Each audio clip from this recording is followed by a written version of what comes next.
In this video, we want to talk about a fundamental topic for those who lead impactful ventures: the art of pitching.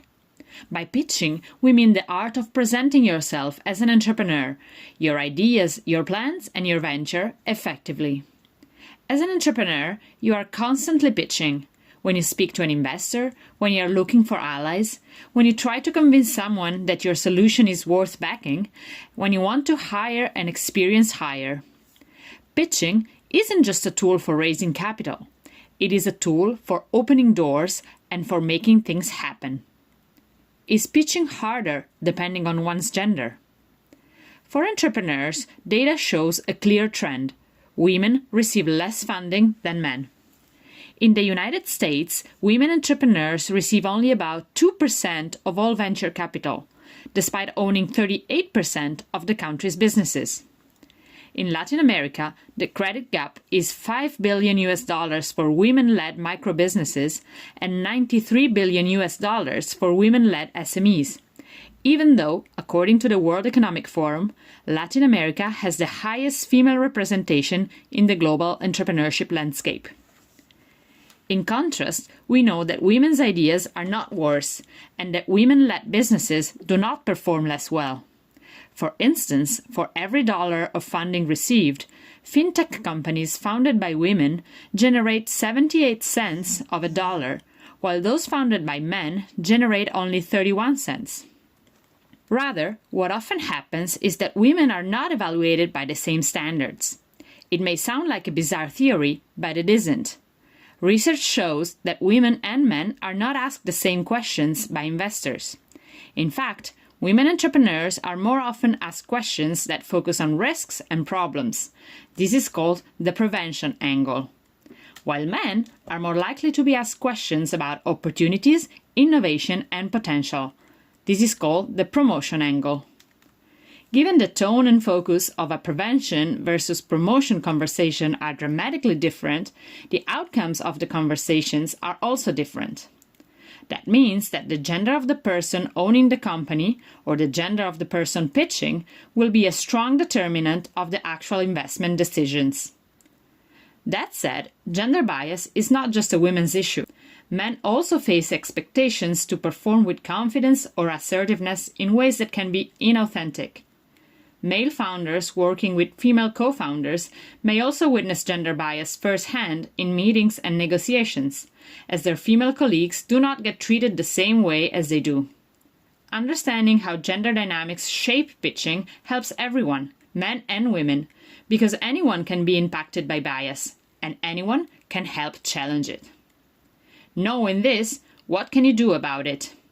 The main advice we have for you is be aware. If you understand what is going on, you'll be better able to navigate and address the various situations you'll encounter. What elements matter in a pitch? To help entrepreneurs pitch more successfully, let's break down the important elements at play in a pitching situation. There are at least 4 factors that carry significant weight when you present. Your voice. Tone of voice and speaking pace are far from trivial. A study in Canada found that people generally trust deeper voices more. Similarly, a 2016 study showed that both men and women with deeper voices are perceived as more authoritative and dominant. Conveying confidence is essential when presenting your ideas. You don't need to perform or exaggerate, but you do need to speak with assurance. Your image. When pitching, your appearance is a shortcut that your audience systematically and subconsciously takes to make an impression of you. You need to project confidence, competence, and success. That is, show that you are capable to run and scale a business. Image matters. It's often the first thing people notice about an entrepreneur, even before they hear your ideas. But image is not just about what you wear. It is also about body language. Standing tall, using open gestures, and occupying space can immediately shift how others perceive you and how you perceive yourself. Research shows that adopting a power pose before a high-stakes situation, like a pitch, can increase your own sense of confidence and presence. So, Even if you don't feel fully ready, fake it until you become it. Your content. Women often focus more on technical details, data and logic when presenting. Their argumentation and storyline are often bottom-up. That is, showing first the reasons, the details, the pros and cons before summing up the conclusions. This means that a presentation by a woman might be more detail-oriented, fact-based and theoretical, which is sometimes perceived as less engaging or tactical, if not less convincing. In contrast, men's presentations tend to be more top-down, focusing on strong statements and messages, and leaving the interpretation and details for later. This pays off, as the audience remembers better what was said, and associates the situation with an impression of clarity and confidence. Hence, being rigorous is valuable, but it is also crucial to tell a compelling story. A strong narrative communicates your what and why. The numbers might close the deal, but the story opens the door. Manage interactions. On the same topic, an important concept to understand is that of prevention versus promotion approaches to presentations, Q&A, and overall interactions. A prevention angle puts emphasis on challenges, risks, and trade-offs. In contrast, a promotion angle puts potential, achievements, and vision forward. Women tend to adopt a more preventive angle than men in general, possibly for being more cautious or less confident. But that may backfire, as a preventive angle leaves a negative impression and undermines any actual positive messages around performance and achievements. Recognizing these contrasting styles can help any entrepreneur, regardless of gender, reflect on how to balance content versus storytelling for greater impact. And on the other side, the person listening to you, whether it is an investor, an ally, or a potential collaborator, it is also subject to gender biases. And while the data shows that these biases often disadvantage women, they can also shape how male entrepreneurs are expected to speak, act, and lead. Understanding biases is valuable for everyone in the room, not just those most effective, or not just those pitching. An article from the Harvard Business Review shows a clear pattern. Investors tend to ask men questions that focus on growth potential, that is, promotion questions, while women are asked more about risks and potential losses, that is, prevention questions. These differences in listening and in questioning have a direct impact on actual outcomes. Those asked promotion-style questions receive significantly more funding than those asked prevention-style questions. This bias, found in investors of all genders, is believed to be one of the key factors contributing to the persistent funding gap between men and women entrepreneurs. So, what does this mean for you as a founder?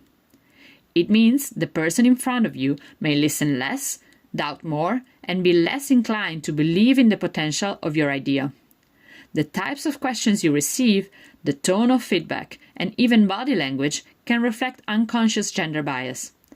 As an entrepreneur, recognizing these signals and dynamics is the first step to addressing and counteracting them during your pitch. What can you do to improve your chances? To improve your chances even further, here are some more practical tips. Research your audience. Know who you're pitching to. Understand their interests, the language they use, and what matters to them, so you can tailor your message accordingly. Bring allies into the room. A supportive glance or a well-timed comment from someone on your side can shift the dynamic. In challenging settings, having someone who backs you can make all the difference. Choose your battles wisely. Not every pitch is a good opportunity. If you sense the audience doesn't value your work, it may not be worth your time or energy. Focus on spaces that recognize your potential. Prepare, prepare, prepare, and not only the slides.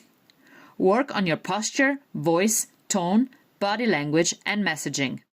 Like any skill, it improves with practice. The more you pitch, the more confident and sharper you'll become. Don't try to please too hard. Many women and men fall into the trap of wanting to be liked. But your goal isn't to be liked, it's to be respected and backed. You're there to convince, not to be agreeable. You don't need friends in the room, you need funders. And most importantly, turn defensive moments into positive ones.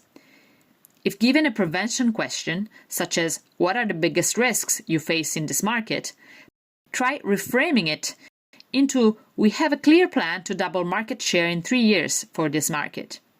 Like politicians do, steer the question toward the messages you want to deliver, with confidence. In short, in summary, landing what one wants thanks to a pitch, presentation, or discussion isn't about having a great venture, idea, or team. Money does not follow merit necessarily. It is a blend of awareness, confidence, presence, and intentionality. Yes, you and your audience have a lot of biases, but there are also techniques and tools to detect and address those. Also, rather promisingly, things also evolve on the money side, as more investors, funds, and organizations are learning to look for potential beyond stereotypes. Invest time in your preparation, try different approaches, listen to feedback, and above all, step forward and believe in yourself, because that's how more doors open.